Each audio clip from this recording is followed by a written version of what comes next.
வரலாற்றில் கோவில்கள் இறைவனை வழிபடுவதற்கான இடங்களாக மட்டும் இருந்ததில்லை என்ற கருத்தினை பலமுறை எங்கள் பதிவுகளில் சொல்லியிருக்கின்றோம். அந்த கருத்துக்கு வலு சேர்ப்பது போல 1000 வருடங்களுக்கு முன்பாக ஒரு கோவில் மருத்துவமனையாக இருந்திருக்கிறது. அந்த கோவில் எங்கே இருக்கிறது என்றும் அதை பற்றிய மற்ற தகவல்களையும் இந்த பகுதியில் நாம் காண்போம்.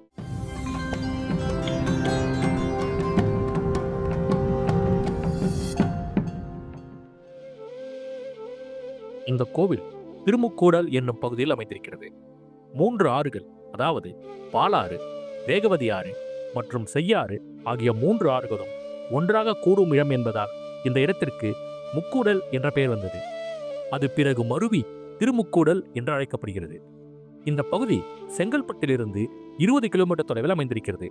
இங்கே இருக்கக்கூடிய மூலவர் அப்பன் வெங்கடேச பெருமாள் என்று அழைக்கப்படுகிறார்.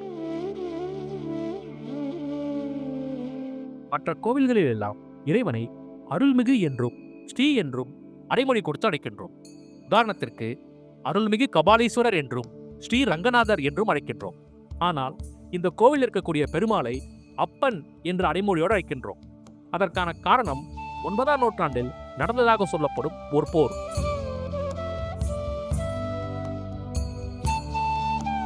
ஒன்பதாம் நூற்றாண்டில் இந்த பகுதி பல்லவ வம்சத்தின் ஒரு பகுதியாக இருந்திருக்கிறது. அப்பொழுது பல்லவ வம்சத்தை தொண்டைமான் சக்கரவர்த்தி என்னும் மன்னன் ஆண்டு வந்திருக்கிறார். திருமால் மேல் பக்தி கொண்ட அவர் ஒருமுறை திருப்பதிக்கு சென்று இறைவனை தரிசிக்க விரும்பியிருக்கிறார். தன்னுடைய படைப்பரிவாரங்களோடு திருப்பதிக்கு செல்லும் பொழுது உனது நாட்டை கைப்பற்றுவதற்காக அந்நிய படை வருகிறது, உடனே நீ திரும்பிச் செல் என்ற ஒரு அசரீரி கேட்டிருக்கிறது. மன்னரும் அந்த அசரீரிக்கு ஏற்ப தன்னுடைய நாட்டுக்கு திரும்பி வந்திருக்கிறார். அதன் பிறகு நடந்த போரில் தொண்டைமான் வெற்றி பெற்றிருக்கிறார். தன்னுடைய வெற்றிக்கு காரணம் அந்த வெங்கடேச பெருமாள் தான் என்பதை உணர்ந்த மன்னர் அந்த இடத்திலேயே பெருமாளுக்கு ஒரு கோவிலை கட்டியிருக்கிறார். திருப்பதி பெருமாள் போலவே இங்கு இருக்கக்கூடிய மூலவரின் சிலையும் நின்ற கோலத்தில் இருக்கிறது. திருப்பதி வெங்கடேச பெருமாளே இந்த மன்னருக்காக இந்த கோவிலில் வந்து குடிபுகுந்தது போல இருந்ததை பார்த்த மன்னன் இறைவனை நோக்கி அப்பனே வெங்கடேசா என்று அழைத்திருக்கிறார். அந்த பெயரிலேயே இந்த பெருமாள் இன்றைக்கும் அழைக்கப்படுகிறார். இந்த பகுதி தென்னகத்து திருப்பதி என்றும் அழைக்கப்படுகிறது. இங்கே இருக்கக்கூடிய தாயாரின் பெயர் அலர்மேல் மங்கை. கோவில் வளாகத்தில் ஆஞ்சநேயர் சிலை ஒன்று இருக்கிறது. பொதுவாக ஆஞ்சநேயர் சிலைக்கு வடைமாலை சாற்றுவது வழக்கம். இந்த கோவிலில் அதற்கு பதிலாக தேன்குழல் மாலை சாட்டப்படுகிறது. இந்த கோவிலில் தேவதாரி, வன்னி, சந்தனம் என்று 3 விதமான தலவிருட்சங்கள் இருப்பது இக்கோவிலின் தரிச்சிறப்பாகும். இந்த திருக்கோவிலில் சோழ மன்னர்களின் ஆட்சி காலத்தில் கல்லூரி, நாட்டியசாலை மற்றும் மருத்துவமனை அமைந்திருந்த செய்திகளை கிபி 1068ஆம் ஆண்டைச் சேர்ந்த ஒரு கல்வெட்டு செய்தியின் மூலம் அறிய முடிகிறது.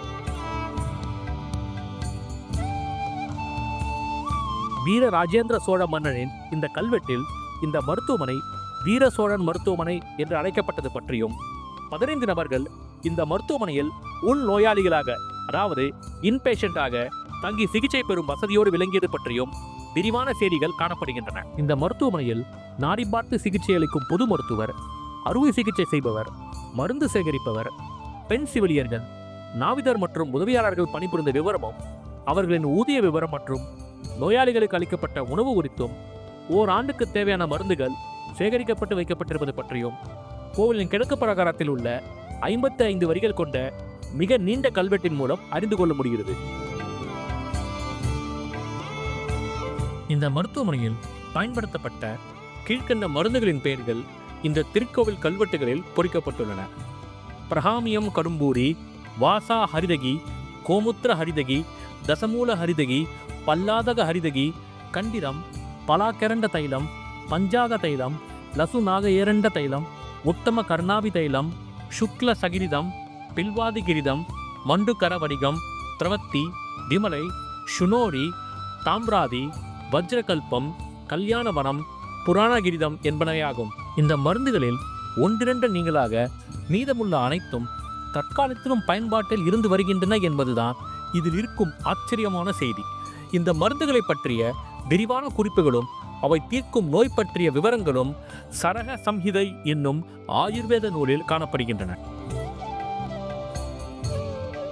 பிராமி என்னும் மருந்து நரம்பு மண்டலத்தை பாதுகாக்கவும் நினைவாற்றலை பெருக்கவும் கல்யாண லவனம் வலிப்பு மற்றும் மனநல மருந்தாகவும் பயன்படுத்தப்பட்டுள்ளது. சோழர் காலத்திலேயே மக்களின் மனநலம் காக்க பயன்படுத்தப்பட்ட இந்த மருந்துகள் குறித்த ஆய்வு கட்டுரைகளை நவீன கால மனநல மருத்துவர்களே வெளியிட்டு தங்கள் வியப்பை பதிவு செய்துள்ளனர். தொல்லியல் துறையின் கட்டுப்பாட்டில் இருக்கும் இந்த கோவிலானது ஆற்றை ஒட்டி அமைந்துள்ளது. பசுமையான புல்வெளிகளும் வண்ணமயமான பூக்களை கொண்ட செடிகளையும் அடர்ந்த நிழலை தரும் மரங்களையும் கொண்டு அற்புதமாக விளங்குகின்றது. இந்த கோவிலுக்கு நாங்கள் நண்பகல் 11 மணி அளவில் சென்றிருந்தோம். சூரியன் சுட்டரித்தாலும் ஒரு குளுமையான சூழலை இங்கே உணர முடிந்தது. இந்த கோவிலுக்கு பக்கத்திலேயே ஒரு சிறு குன்றின் மேல் லட்சுமி நரசிம்மருடைய கோவில் ஒன்று இருக்கிறது. காணும் பொங்கல் என்று அப்பன் வெங்கடேச பெருமாளும் லட்சுமி நரசிம்மரும் ஒன்றாக சேர்ந்து நடத்தும் பாரிவேட்டை நிகழ்ச்சி இந்த பகுதியில் மிகவும் உற்சாகத்துடன் கொண்டாடப்படும் ஒரு நிகழ்வாக சொல்லப்படுகிறது. கலை, கலாச்சாரம், பண்பாடு ஆகியவற்றின் களஞ்சியமாக விளங்கும் இந்த அப்பன் வெங்கடேச பெருமாள் திருக்கோவில் உங்களுக்கு நல்லதொரு அனுபவத்தை நல்கும்.